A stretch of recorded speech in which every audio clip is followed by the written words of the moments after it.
अरुण गौली साहब जो है डैडी जिन्हें कहा जाता है, उन्हें इलेक्शन में क्या उनके दबदबे के लिए वोट मिलता है, क्या डरा के वोट लिया जाता है या काम के बेसिस पर वोट लिया जाता है? अरुण गौली जो कि बहुत ही ट्रेंड में रहते हैं, जिन्हें कहा जाता है रफ लैंग्वेज में अंडरवर्ल्ड डॉन, अरुण गौली की बेटी, welcome to the politics. Ward number 207 से आप इलेक्शन लड़ने वाले हो क्या? मैं तो बाइकला की बेटी हूँ, जैसे देखने जाओ तो आपके घर से वंदना ताई कॉर्पोरेटर रह चुके हैं, अभी उन्होंने शिवसेना ज्वाइन कर लिया है। मतलब होना है तो कुछ रिश्ते में कुछ खटास हो गई है। रिश्ता एक जगह पे, पॉलिटिक्स एक जगह। पॉलिटिक्स टैग न्यूज ऑफिशियल में आपका स्वागत है। मैं हूं अल्तमश शेख। जैसा कि आज हम बैठे हुए हैं योगिता गौली मैडम, जो कि अरुण गौली जो कि बहुत ही ट्रेंड में रहते हैं, जिन्हें कहा जाता है रफ लैंग्वेज में अंडरवर्ल्ड डॉन, अरुण गौली की बेटी। तो आज हम उनके साथ बैठे हैं। योगिता मैडम, आपका बहुत बहुत स्वागत है। सबसे पहला मैं आपको कहना चाहूँगा वेलकम टू दी पॉलिटिक्स, क्योंकि आपने पॉलिटिक्स में कदम रख चुका है और हमें ऐसा सुनाई में आ रहा है कि वार्ड नंबर 207 से आप इलेक्शन लड़ने वाले हो। क्या मोटिव है आपका पॉलिटिक्स में आने? ऑलरेडी आपके डैडी पॉलिटिक्स में है, आपकी बड़ी बहन पॉलिटिक्स में है, तो क्या आपका क्या ज़रूरत पड़ गई कि आपको भी पॉलिटिक्स में आना पड़ा? पहले तो नमस्ते एंड थैंक यू। मोटिव तो कुछ नहीं है, इंस्पायर्ड हूँ। डैडी है इसमें ऑलरेडी पॉलिटिक्स में, दीदी का काम देख के बहुत इंस्पायर्ड हूँ। सो उसको ही आगे बढ़ाना है, वो काम को आगे बढ़ाना है। एंड आई थिंक जैसे लोगों का भी डिमांड है, लोग भी चाहते हैं कि डैडी परिवार से आगे बढ़े लोग, तो इसके लिए मैं भी उतर रही हूँ। आप भी पॉलिटिक्स में आगे बढ़ना चाहते हो। तो एक दूसरा सवाल ये है कि जो कि आपका एक फाउंडेशन है, तारा फाउंडेशन, उसको लेके भी आपके थ्रू में बहुत से लोगों की मदद होती है, सोशल वर्क होता है, मदद की जाती है। उसके ऊपर क्या कहना चाहते हो? आपका फाउंडेशन का क्या मकसद है ऑलरेडी जब पॉलिटिक्स के थ्रू आप लोग काम करते हो?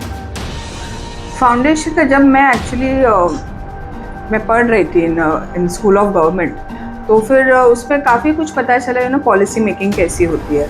फिर जब मैंने साथ में इंटर्नशिप किया तो उसमें एक सब्जेक्ट था पॉवर्टी एलिवेशन, तो उसमें से एक पता चला वुमेन हाइजीन एक बहुत बड़ा कंसर्न था। अभी यही कंट्री में नहीं, काफ़ी कंट्रीज़ में भी वो कंसर्न था। तो आई थॉट फाउंडेशन एक अच्छा माध्यम होगा लोगों को ग्राउंड रूट तक पहुंचने के लिए। इसके लिए मैंने एनजीओ स्टार्ट किया and our main concern was women hygiene, women empowerment और यूथ स्किलिंग, जो आई थिंक बहुत इंपॉर्टेंट स्ट्रीम है अपने सोसाइटी के डेवलपमेंट के लिए। तो उस हिसाब से मेरा वो फोकस था। ऑब्वियसली यंग थी, एजुकेशन रहा था, तो फिर वो रहता है ना और रहता है कि और जानना चाहिए और लोगों को कनेक्ट करना चाहिए, और वो पॉलिटिकली नहीं करके मुझे थ्रू सोशल सर्विस करना था। So that was the agenda. आप एक यूथ हो, यूथ जनरेशन से बिलोंग करके आपने पॉलिटिक्स रखा है, पॉलिटिक्स में कदम रखा है। आपके थ्रू लोगों को क्या फ़ायदा पहुंच सकता है बाइकला में? मैं तो बाइकला की बेटी हूँ, जैसे देखने जाओ तो फिर लोगों के प्रॉब्लम्स क्या है। बाइकला मैं जब छोटी थी तब क्या था, अब क्या है, और कैसा होना चाहिए। तो आई थिंक उसको बेहतरीन मैं तो जान ही सकती हूँ ना। एक होता है ना, अपन देखते एक स्ट्रीम जैसा पूरा कर सकते हो, कनेक्ट कर सकती हूँ। जैसे मेरे जो बुजुर्ग हैं, उनसे बड़े लोग हैं, उनके प्रॉब्लम्स अपन समझ सकते हैं। जो यूथ है वो लोग अभी क्या स्ट्रगल कर रहे हैं, and being a youth obviously वो स्ट्रगल समझ सकते हैं। और एजुकेशन होने का बैकअप है, साथ में डैडी का, दीदी का अनुभव है, वो एक सब अच्छा मिक्सचर करके आई थिंक एक अच्छा कैंडिडेट में डेवलपमेंट की तरफ आप एक कदम उठा सकते हो। एक सवाल और है कि जो वार्ड से हमने सुना है, वार्ड नंबर 207 से आप इलेक्शन लड़ने वाले हो, वही वार्ड से आपके घर से वंदना ताई कॉर्पोरेटर रह चुके हैं, अभी उन्होंने शिवसेना ज्वाइन कर लिया है। तो एक ही वार्ड से एक घर से दो परिवार खड़े होने वाले हैं इलेक्शन में।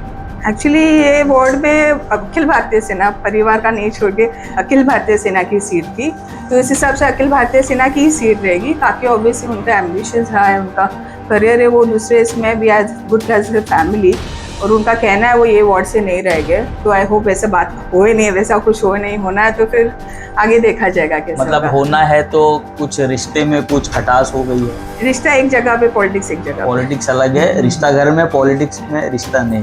तो एक लास्ट सवाल और है कि बहुत से लोगों का भी ये सवाल है, हम उनकी तरफ से पूछ रहे हैं कि जो अरुण गौली साहब जो है डैडी जिन्हें कहा जाता है, उन्हें इलेक्शन में क्या उनके दबदबे के लिए वोट मिलता है, क्या डरा के वोट लिया जाता है या काम के बेसिस पे वोट लिया जाता है?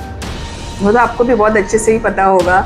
उनके काम के बेसिस पे लिया जाता है, उनको प्यार करते हैं लोग, इसके लिए दिया जाता है क्योंकि डर से कुछ होता नहीं है और वो टिकता नहीं है। नहीं, ये तो लोगों का सवाल था। हमें तो पता है कि जो कि अखिल भारतीय सेना काम जो पीछे मैं तो बचपन से देख रहा हूँ जो काम करते हुए आई है, कुछ लोग जो होते हैं, ये उनका सवाल था।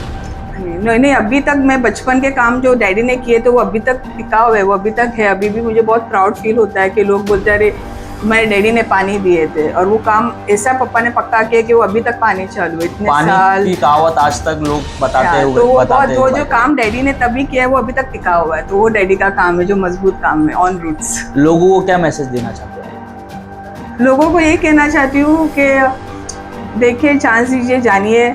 अभी अपने को एजुकेटेड यूथ की ज़रूरत है, जो लोगों को साथ में लेके चले, ना लोगों को डिवाइड करे।